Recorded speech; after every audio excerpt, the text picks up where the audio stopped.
Magandang buhay sa lahat. Enrique Hill ganap, na magkakasunod, dinudumog.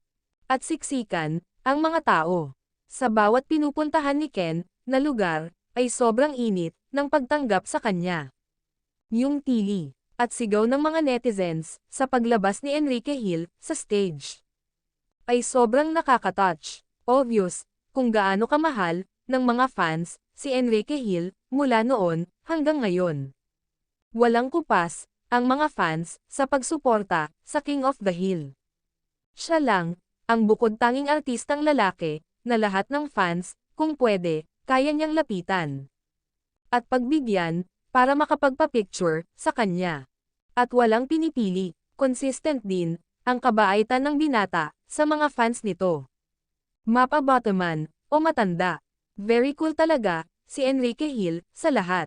Spotted din, si Enrique Hill, nakasama sa parade, si Loisa Andalio.